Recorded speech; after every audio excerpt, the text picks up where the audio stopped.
آج ہمارا سبق تخارج کے والے سے ہے۔ پیچھے ہمارا سبق مکمل ہو گیا تھا کہ ورثاء کے احوال بھی پڑھ لیے، اصحاب فروض ان کو بھی پڑھ لیا، عصبات کو بھی پڑھ لیا، اول اس کو بھی پڑھ لیا، حجب کو بھی پڑھ لیا، پھر اس کے بعد جو اس کے اندر قوانین تھے وراثت کو تقسیم کرنے کے وہ قوانین بھی پڑھ لیے۔ پھر یہ کہ اگر اس کے ساتھ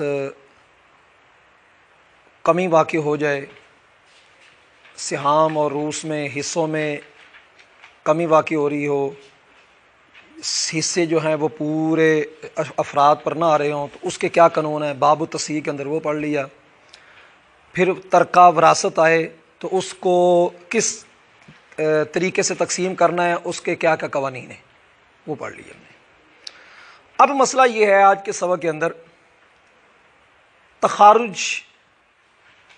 تخارج کہتے ہیں، ویسے تو خروج سے بنا ہے، ماخذ اس کا نکلنا، اصطلاح کے اندر کہتے ہیں کہ ورثاء کا باہمی رضامندی سے بعض معین شے کے عوض میں اپنے مکمل حق وراثت سے دستبردار ہو جانا، اپنے جو حق وراثت ہے مکمل اس سے کچھ معین حصے کے بدلے میں ورثاء کی باہمی رضامندی سے دستبردار ہو جانا، ٹھیک ہے۔ تو مال کا معین حصہ وہ تھوڑا ہوگا، ظاہری بات ہے جو حق وراثت ہے وہ زیادہ ہوگا، تو اپنا حق وراثت کو چھوڑ دینا۔ لیکن ایک بات اس کے اندر بڑی پوائنٹ کی ہے، جس کے اندر اکثر مغالطہ لگ جاتا ہے احباب کو۔ ایک ہوتا ہے زندگی کے اندر وراثت کو چھوڑنا، باپ موجود ہے اور باپ کی موجودگی میں عموماً ہمارے معاشرے میں جو چلتا ہے، لو بیٹیو تم کچھ لینا ہے تو لے لو، باقی تم کل کو اپنے بھائیوں سے نہ مانگنا، ایک یہ چلتا ہے۔ یا بیٹیوں کو ایسا برین واش کیا جاتا ہے ماحول کی وجہ سے یا والدہ کی طرف سے یا کسی بھی طریقے سے اس کو برین واش کیا جاتا ہے، اس کا ذہن سیٹ کیا جاتا ہے کہ اگر تم آج بھائیوں کو دے دیتی ہو تو ہمارے مرنے کے بعد جو ہے تمہارا بھائیوں کے ساتھ اچھا تعلق رہے گا، آنا جانا لگا رہے گا، بوا کھلا رہے گا، تو تم یوں کرو کہ اپنا حق وراثت جو ہے نا وہ چھوڑ دو۔ اب ہوتا یہ ہے کہ ہمارے معاشرے میں سمجھتے ہیں کہ جب بیٹیاں اپنا حق وراثت چھوڑ دیں، باپ فوت ہو گیا یا ماں فوت ہو گئی، اب باپ اور ماں کی وراثت تو اولاد کو ملنی ہے نا، اب باپ یا ماں کی وراثت جب ملنے لگی تو اس وقت جن افراد نے چھوڑا ہوا تھا، نہ بیٹیوں ہی ہوتی ہیں بیچاری، ان بیٹیوں کو کہنے لگے کہ تم نے تو حق وراثت چھوڑ دیا تھا، تو اب پھر مانگ رہی ہو۔ اس وقت تو بولی نہیں تھی، اس وقت تو کہہ دیا ہم نے بھائیوں کو دیا، اس وقت تو بڑے احسانات جتلاتے ہوئے اپنے والدین کی داد لے رہی تھی، اور اب مانگ رہی ہو۔ اس بارے میں شریعت مطہرہ کیا کہتی ہے؟ شریعت اسلامیہ اس بارے میں ہمیں اس بارے میں رہنمائی کرتی ہے کہ اگر کوئی عورت، کوئی مرد مورث کی زندگی میں جس کی وراثت لینی ہے اس کی زندگی میں اپنا حق وراثت چھوڑ دے، اپنا حق وراثت چھوڑ دے، ابراء اسے کہتے ہیں، ابراء کرنا، حق وراثت چھوڑ دے، تب بھی وہ وراثت سے محروم نہیں ہوتا۔ فتاوی رضویہ کی 26ویں جلد کے آپ نے اشباہ والنظائر کی شرح حموی کا حوالہ دیتے ہوئے فرمایا کہ اگر کوئی حق وراثت کو چھوڑ دے، چھوڑنے کے باوجود بھی جب مورث فوت ہوگا تو پھر حق وراثت کے اندر اس کو بھی حق بھی ملے گا۔ یہ بات سمجھ آ گئی؟ یہ ایک پوائنٹ ہے۔ اب اس کا دوسرا پوائنٹ، موریث کی زندگی میں اس نے کہہ دیا میں نے اپنا حق وراثت چھوڑ دیا، اور ساتھ ہی موریث نے کہا چلو میں تم کو 50 ہزار دیتا ہوں، یا لاکھ دیتا ہوں، یا 2 لاکھ دیتا ہوں، یا 5 لاکھ دیتا ہوں، یا جو فلانا پلاٹ ہے نا وہ تم رکھ لو، اور تم نے نا حصہ نہیں مانگنا۔ یہ دوسرا میں سٹیپ بیان کر رہا ہوں۔ پہلا تھا کہ بغیر کسی عوض کے حق وراثت چھوڑا، دوسرا ہے کچھ لے کر حق وراثت چھوڑا۔ اور ہمارے معاشرے میں یہ بہت زیادہ بیماری چل رہی ہے، ذرا یہ اس لیے میں اس کو شروع میں بیان کر رہا ہوں۔ حق وراثت کو کچھ لے کر، والد نے کچھ دے کر ان سے حق وراثت چھڑوا لیا۔ والد یا والدہ موریث ہے، وہ زندہ ہے، اپنی زندگی کے اندر بیٹیوں سے حق وراثت چھڑا لیا، یا کسی بیٹے سے حق وراثت چھڑا لیا، تو جب موریث فوت ہوگا، والد یا والدہ جب فوت ہوں گے، تو جناب وہ حق وراثت کے اندر وہ بھی شریک ہوں گے جنہوں نے کچھ لے کر کہا تھا کہ حق وراثت چھوڑا۔ یہ بات سمجھ آئیے؟ دونوں صورتوں میں، چاہے کچھ لیا چاہے کچھ نہ لیا، دونوں صورتوں میں اگر موریث کی زندگی میں جس کا اس نے وارث بننا ہے، اس کی زندگی کے اندر کچھ لیا یا نہ لیا، وہ وراثت سے دستبردار اگر ہوتا ہے، تو جو ہی موریث فوت ہوگا، موریث کے فوت ہونے کے بعد وہ وراثت کا بدستور حقدار ہوگا۔ نہیں، وہ کیا ہوگا وہ میں بتاتا ہوں، وہ کیا ہوگا وہ بتاتا ہوں۔ یہ ضابطہ یاد رکھیں، اس کو بھی بڑے سٹیپ سے سمجھنا ہے، جلد بازی نہیں کرنی سمجھنے میں۔ زندگی کے اندر موریث، ہم نے وراثت کی شرطیں پڑھی تھی، اور اس میں یہ پڑھا تھا کہ موریث جب وارث وراثت لے گا نا، تو وارث کا حقدار اس وقت بنے گا کہ موریث کی موت ہو۔ موریث فوت ہوگا تو وارث بنے گا۔ وراثت کا تعلق موریث کی موت کے بعد ہوتا ہے،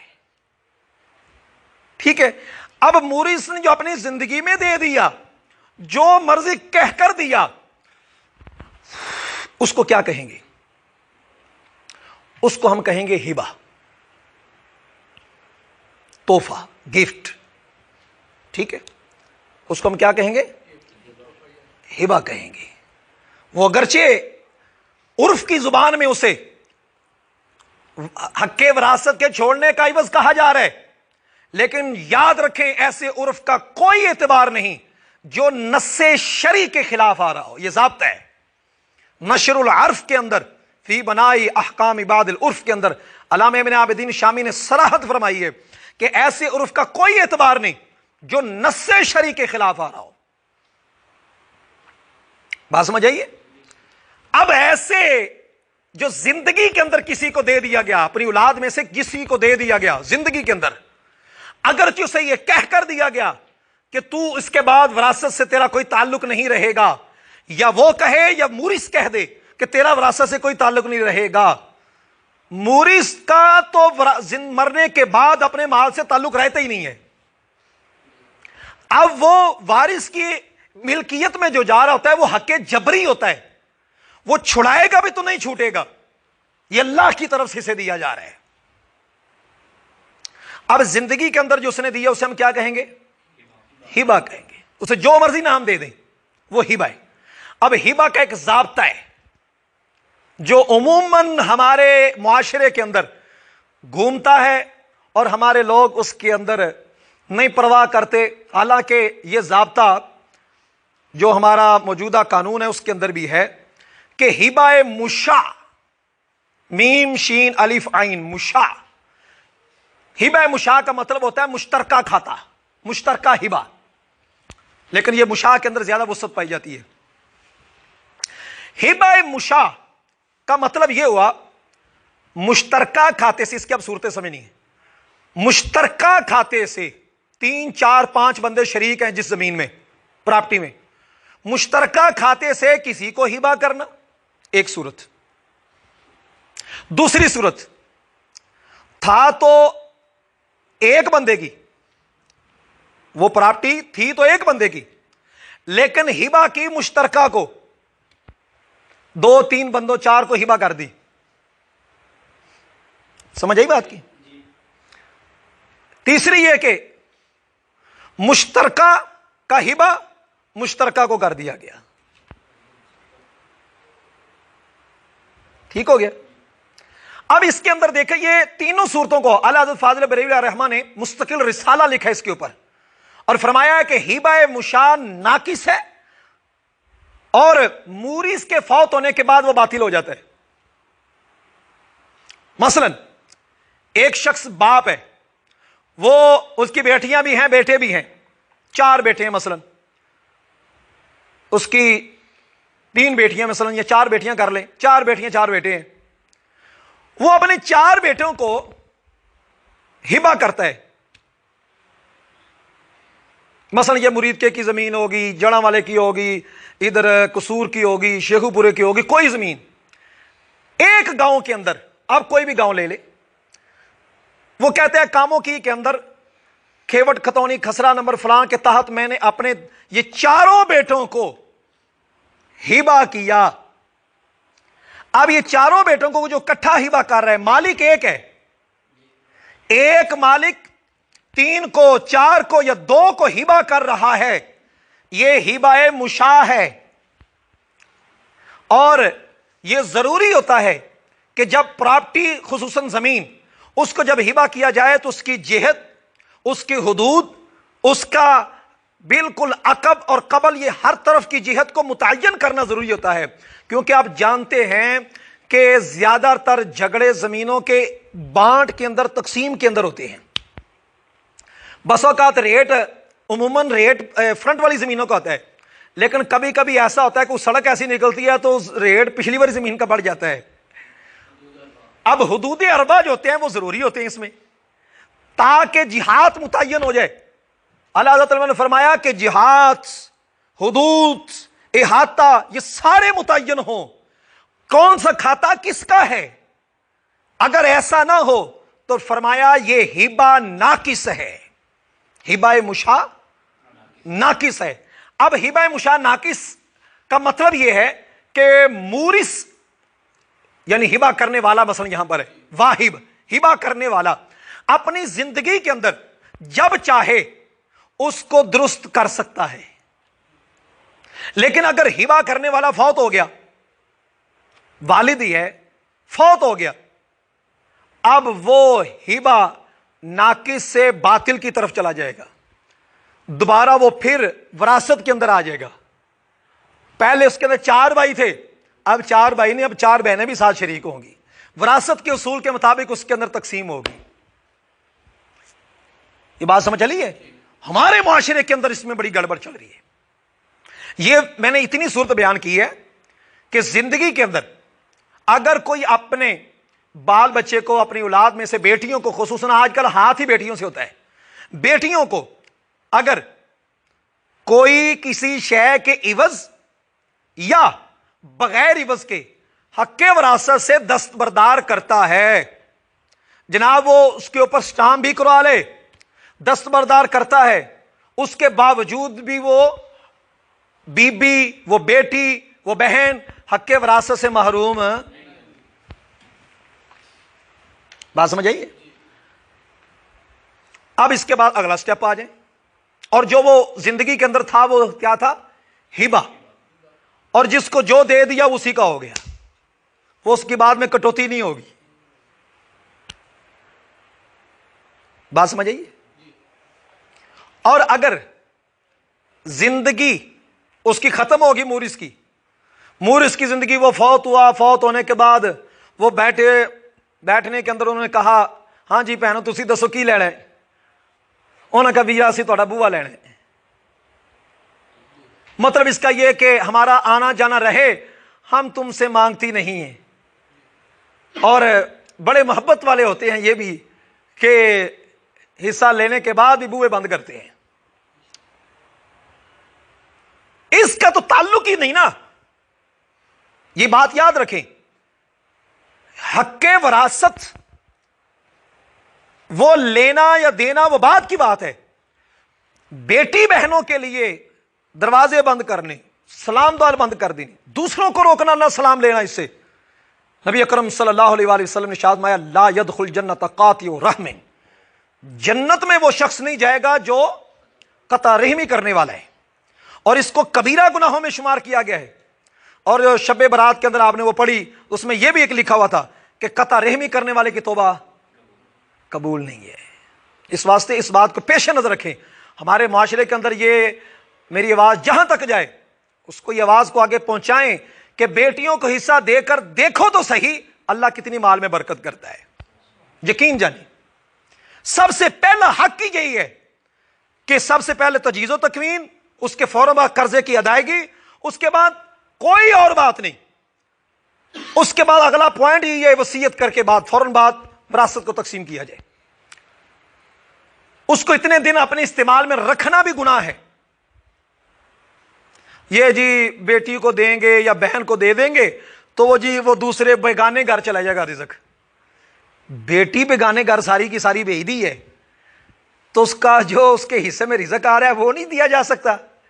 پوری بیٹی جا رہی ہے اس کی پرواہ نہیں ہے, پوری بہن جا رہی ہے بیگانے گھر اس کی پرواہ نہیں. رزق اتنی پرواہ لگی ہوئی ہے. رزق کون سا ہے؟ رزق تو وہ ہے وما من دابۃ فی الارض الا علی اللہ رزقها. یہ روٹی اکٹھی کرتی ہیں, روزی نہیں اکٹھی کرتی. روٹی اور روزی میں فرق نہیں کر پاتی. روزی وہی ہے جو اللہ کی ذات دیتی ہے, جو مقدر میں ہوتی ہے. جو لقمہ کھا لیے وہ روزی ہے. روٹی کتنی اکٹھی کیے بیٹھے ہیں کروڑوں پتی, بعد میں پابندیاں لگ گئی, یہ ایسا نہیں کھا سکتے, اتنا نہیں کھا سکتے, یہ کھا سکتے, وہ نہیں کھا سکتے. اگر بہن یا بیٹی والد یا والدہ کے فوت ہونے کے بعد کہہ دیتی ہے کہ میں نے اپنا حق وراثت چھوڑا, نہیں لیتی,